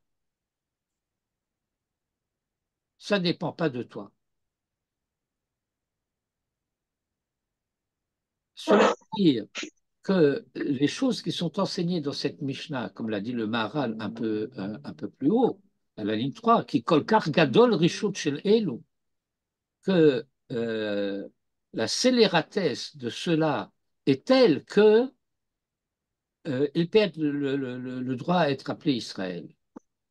Et c'est en tant qu'ils ont perdu le droit à être appelés Israël qu'ils perdent aussi le Olam Haba qui va avec l'identité d'Israël. Mais ça concerne cela et cela seulement.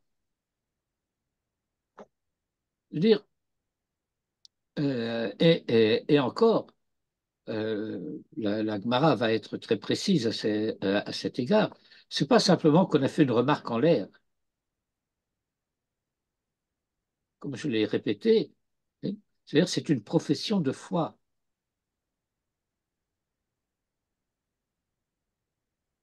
Il n'y a pas.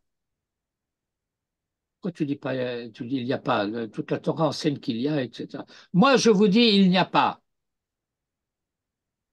Et j'argumente. Et je le prouve avec des versets de la Torah, de la Bible d'une manière générale, que je détourne de leur sens, mais peu importe. Ce que la tradition appelle Agadot Shel Dofi,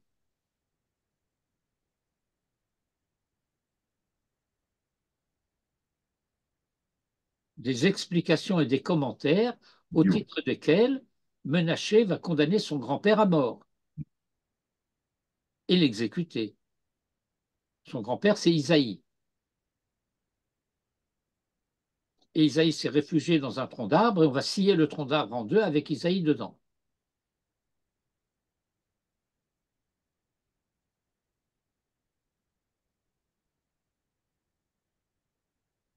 Condamné à mort par le tribunal de Menaché, qui lui dit, eh bien, dans ta prophétie, tu as contredit l'enseignement de notre maître Moïse. Vous réalisez le... Bon, C'est c'est des histoires bibliques. eh ben oui, c'est des histoires bibliques. Oui, oui. Et, Après, et ensuite, le Talmud va parler de la science talmudique de Menaché, de la Chochma de Menaché. il y a, il y a quand même quelque chose de très positif parce que on voit que beaucoup de juifs, même s'ils sont complètement assimilés, si je peux ainsi m'exprimer, mais subitement ils veulent être enterrés avec d'autres juifs. Oui, d'ailleurs, je ne sais pas si vous savez que du point de vue de la démographie, euh, les statistiques officielles se fondent sur les enterrements. Je ne savais pas ça. C'est-à-dire que pour dire il y a tant de juifs, etc., on ne va pas avoir les gens qui sont Non, membres d'une communauté, etc., ceux qui sont enterrés dans un cimetière juif. Donc il y a une certaine imprécision de ces statistiques, parce il y a des juifs qui ne vont pas être enterrés dans un cimetière juif, par exemple, parce qu'il n'y a pas de cimetière juif. ça c'est autre chose. Oui. Excusez-moi un instant, une fois de plus, mon épouse appelle. Madame Simsovic, je suis en cours. Ah, bon, ben voilà, j'ai mangé et on va me coucher. Eh bien, repose-toi bien, ma chérie. Toi, quand tu viens, Tout à l'heure. d'accord, allez, bye. Bye. Excusez-moi. Voilà, donc c'est une donnée intéressante. On ne fait pas le compte des gens qui sont inscrits dans une association, etc. Non. Par exemple, je ne sais pas jusqu'à quel point c'est encore valide aujourd'hui, mais il fut un temps, dans la deuxième moitié du XXe siècle, pendant laquelle j'ai grandi, où dans les faire-part, c'est les rubriques nécrologiques dans les journaux, ni fleurs ni couronne, ça veut dire que c'était des juifs. Je me souviens de ça. Vous avez connu ça? Oui, oui, oui. Ni fleurs ni couronne. D'où le scandale de ce qui se passe aujourd'hui en Israël lorsque des gens apportent des fleurs et des couronnes à des enterrements. Euh, vous savez pourquoi? Non, Non. non. Vous connaissez l'expression l'arague l'arrache? Oui, Non, pas moi. L'arague l'arrache, ça veut dire c'est se moquer des pauvres. On apporte une couronne de fleurs à mettre sur une tombe et cette couronne de fleurs va se faner, elle va sécher. Vous avez été déjà dans des cimetières où vous voyez parfois des tombes plus ou moins abandonnées sur lesquelles il y a de vieilles fleurs complètement desséchées, etc. L'arague l'arrache, c'est se moquer du mort. Chez nous, ce qu'on fait, c'est qu'on met des pierres sur la tombe. Parce que ça reste. Et qu'au fur et à mesure qu'on vient et qu'on pose des pierres sur la tombe, eh bien, euh, on participe en quelque sorte à la pierre tombale. C'est pas quelque chose. Les pierres ne dépérissent pas. Elles témoignent au contraire d'une pérennité. Tov. Alors écoutez, je ne sais pas si je veux commencer ou je sais que je ne veux pas commencer un nouveau paragraphe, mais c'est un paragraphe qui est bref, alors on va le lire quand même. Bien qu'il va poser un problème qui sera abordé dans le paragraphe suivant. Aval le fait est, mais apparemment, En hatana ba le matné, le Tana ne vient pas enseigner, et lushen lahem chelek l'olam haba, voici ceux qui n'ont pas de part à olam haba,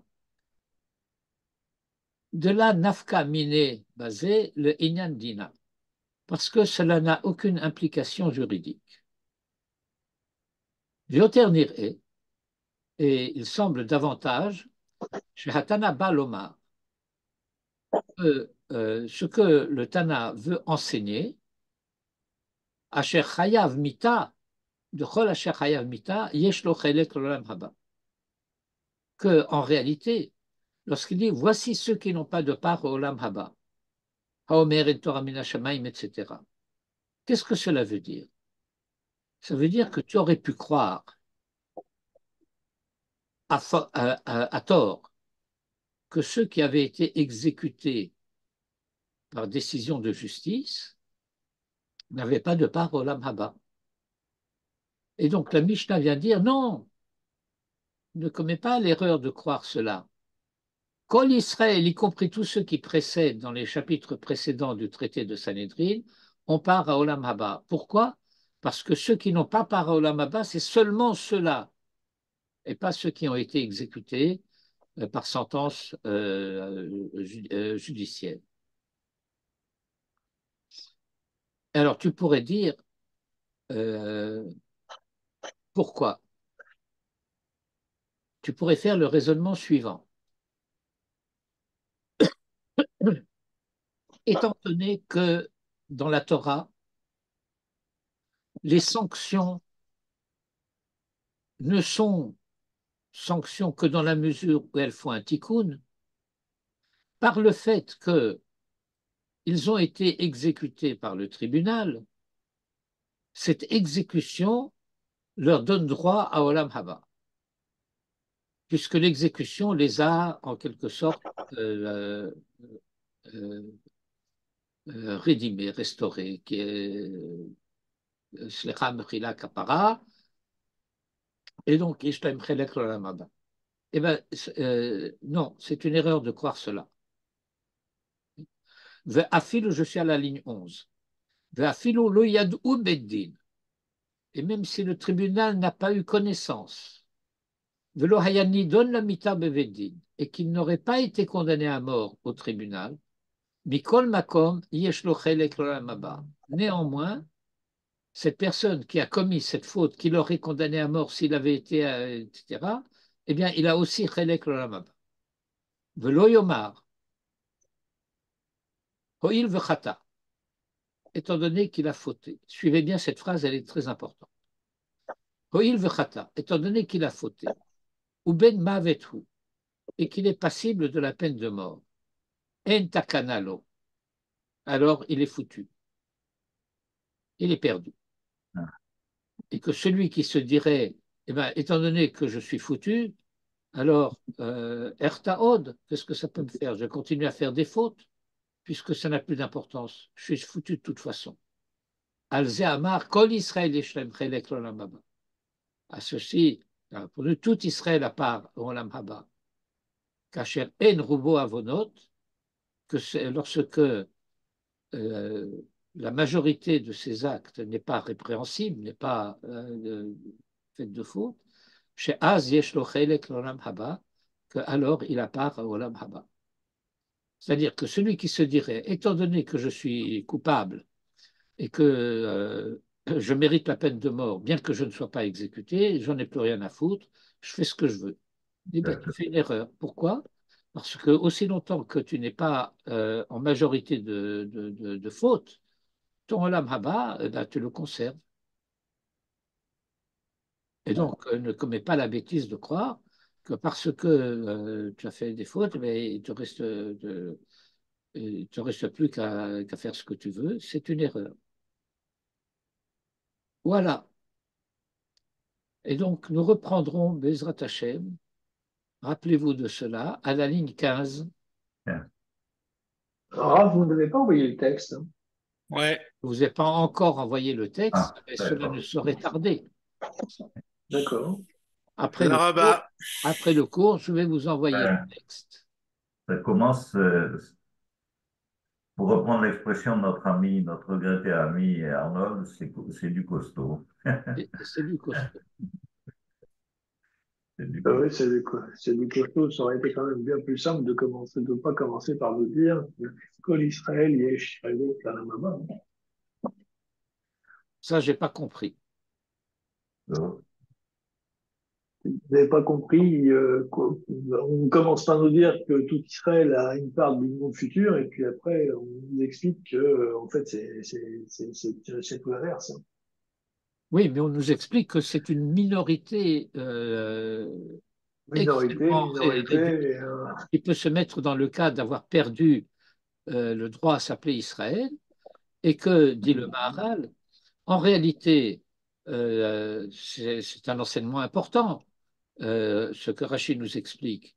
Mais ce qu'il faut comprendre, c'est que au niveau du mouvement talmudique, cela vient nous dire que, y compris ceux-là qui ont été condamnés à mort, Oui, c'est pourrait croire important. qu'étant été condamnés à mort, ils n'ont pas de Olam Haba, me dit non, c'est une erreur, ils ont Olam Haba.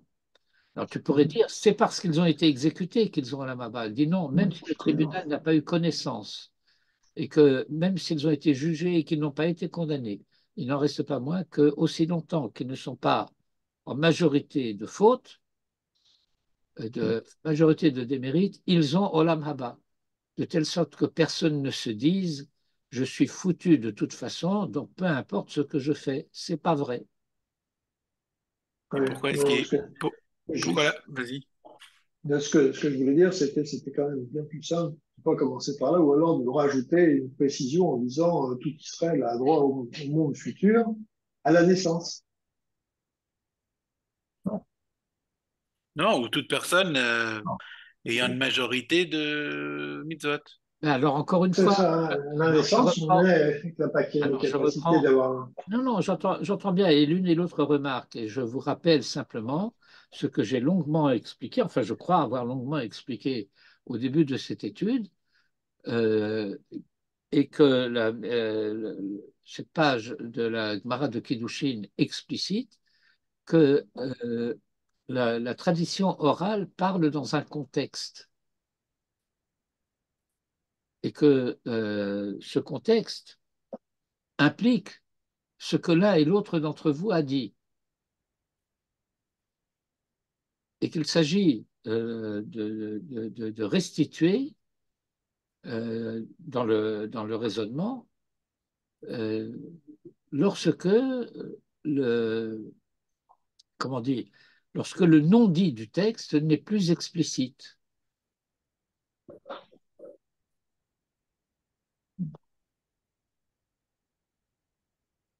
Alors, il y a un très long raisonnement technique, majorité, pas majorité, telle faute, etc. Et puis finalement, on arrive à la conclusion d'après le commentaire de Rachid. Et là-dessus, comme en passant, euh, le Maharal nous dit gentiment, oui, mais en fait, euh, tout ça c'est vrai, bien entendu, c'est vrai, c'est important, mais il y a à tenir compte de quelque chose. Ça n'a aucune implication sur le plan juridique. Étant donné que ça n'a aucune implication sur le plan juridique, puisque ça ne dépend pas d'un tribunal, que ceux-là n'ont pas de part au monde qui vient. Alors de quoi ça vient parler? Ça vient parler du fait que ceux-là n'ont pas part. Mais c'est les précédents, ceux dont il a été question dans les chapitres précédents, dans les 10 chapitres précédents, celui-là, et qui ont été mis à mort, tu pourrais croire qu'ils n'ont pas de part, c'est une erreur, ils ont part. Parce que ceux qui n'ont pas part, c'est seulement ceux-là. Et donc, lorsque la Mishnah dit Kol Israël Yeshlaim Chelek L'Olam Haba, cela veut dire essentiellement, y compris ceux dont on vient de parler, qui ont été exécutés à cause de telle ou telle et telle faute grave.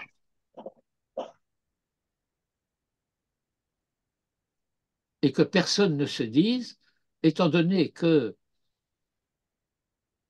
je n'ai pas été condamné à mort par un tribunal, donc je ne suis pas sauvé, puisque la condamnation à mort me sauverait. Non, c'est pas vrai. C'est pas la condamnation à mort qui te sauve. C'est pas parce que la mise à mort aurait eu un effet cathartique, si je puis dire, de capara et tes fautes te sont pardonnées par cela. Non, même si le tribunal n'a pas eu connaissance, et même s'il n'a pas été condamné à mort par le tribunal, il a chelek l'olam haba. Et donc que personne ne se dise, je suis foutu, j'en ai plus rien à faire, je fais ce que je veux, puisque je suis foutu de toute façon. C'est pas vrai. T'es pas foutu de toute façon. Parce que tout Israël, Yishlaim chelek l'olam haba. Dans la mesure où, précise le Maharal, et on revient à notre Mishnah de Kiddushin de tout à l'heure, la majorité de ces actes euh, ne l'entraîne pas du côté du démérite. Alors, par conséquent, fais attention à ce que tu fais. Voilà le raisonnement. Mais, Rav, je ne veux pas me poser la question maintenant. Mais si vous allez la poser, pourquoi vous dites que vous ne voulez pas? Finalement, il n'y a pas de gens qui n'ont pas part au Olam Haba. Si ceux qui disent En Torah mina shamayim, celui qui dit En triat hametim mina Torah, ceux qui sont détaillés dans cette Mishnah.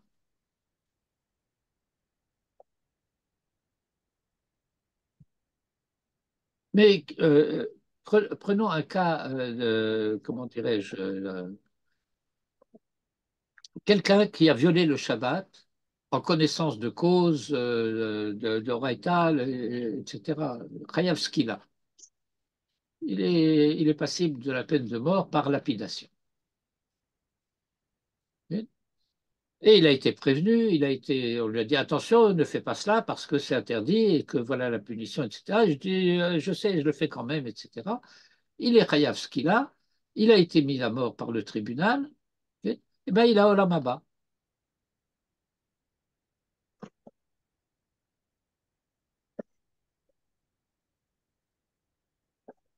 Celui dont la Torah parle, qui a transgressé le Shabbat en étant mekoché chez Tzim B'Yom HaShabbat, et qui a été lapidé, il a chelek l'Olam Haba.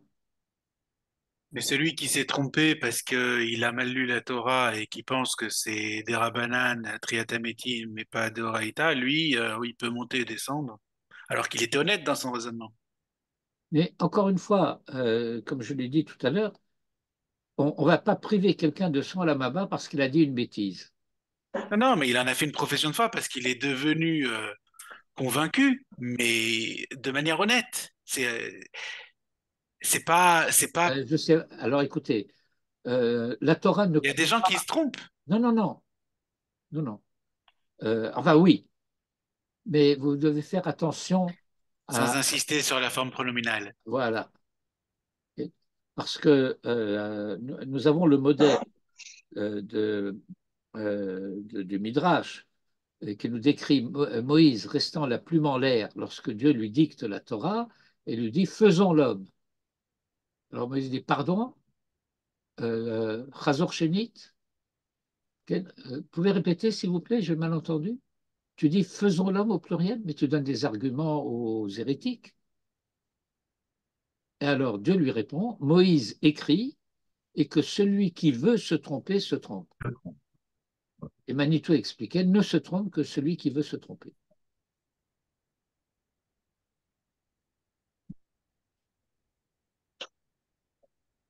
J'entends par là la chose suivante, que tout le monde dit A, et lui, il croit qu'il se trompe parce que lui, il pense que ça veut dire B, contre tout le monde. Tu n'as pas réfléchi un peu? Pourquoi tu serais seul à penser comme ça? C'est pas moins grave que d'assassiner quelqu'un devant deux témoins qui vous ont mis en garde et qui vous ont dit et C'est très grave. j'assume. C'est très grave. C'est très grave. Mais ça ne te fait pas perdre ton Olam Haba. Moi, j'avais pensé que ce qui faisait perdre le Olam Haba, c'est les fautes qui sont, j'allais dire, irréversibles, sur lesquelles on ne peut pas faire de tchouva. Si je tue, Quelles sont les fautes sur lesquelles on ne peut pas bah, faire tchouva? j'ai tué quelqu'un, Ben, il peut faire je ne tchouva. peux pas le faire aucune tchouva ne le fera revivre. Mais il ne s'agit pas de faire revivre qui que ce soit. Ce n'est pas de ça qu'il s'agit dans la tchouva. D'accord. C'est nous. D'une manière générale, d'une manière générale, la tchouva concerne non pas les conséquences des actes, Mais mais, l'homme mais celui qui a fait a l'acte. fait quand même. Euh, et, et alors, ce qu'on dit, bon, tu as volé, tu fais tchouva, ben, ça ne t'empêche pas de devoir rembourser ce que tu as volé. Ça, c'est sûr. Non, c'est pas sûr, ça ne va pas de soi. Tu pourrais croire, voilà, maintenant je suis quitte, je Oui, fais tchouva. Et d'ailleurs, dans le Talmud, on va avoir un enseignement qui va dire euh, on ne va pas exiger ce remboursement. Pourquoi? Parce que peut-être quelqu'un pourrait croire qu'il ne peut pas faire tchouva parce qu'il devra rembourser. alors on va lui faciliter les choses, on ne va pas lui demander de rembourser. Mais ça s'étudie tout cela. Je veux dire que d'une manière générale, ce n'est pas parce que, par exemple, quelqu'un fait du lachon hara. Eh ben, on ne peut pas remettre comment on appelle ça, le génie, on ne peut pas le remettre dans la bouteille. Les mots qui ont été prononcés, ils sont partis dans la nature et je ne peux pas défaire ce que j'ai fait. Mais je peux regretter de l'avoir fait.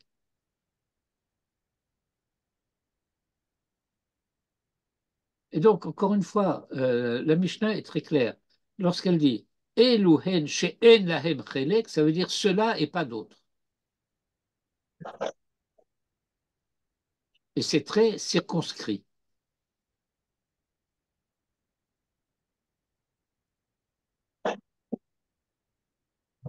Ça demande beaucoup de réflexion.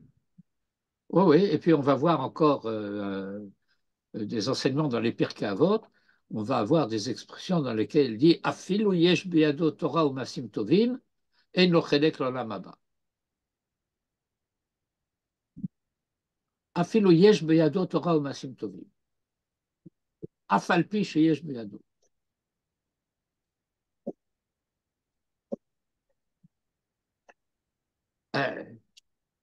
Ça veut dire qu'il y a des choses qui vont s'apparenter à des affirmations du type de celles qui ont été dites dans cette Mishnah de En lahem chelek l'olam haba.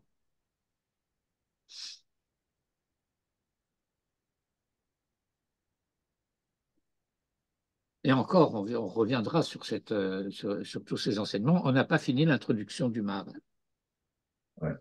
avec son commentaire sur cette Mishnah. On a encore du pain sur la planche. Et donc, il nous reste à manger le pain qui est sur la planche. Merci beaucoup, Rav. On va mettre du beurre et de la confiture sur la tartine. Là-bas. Merci. Kol tov. Ira, plutôt,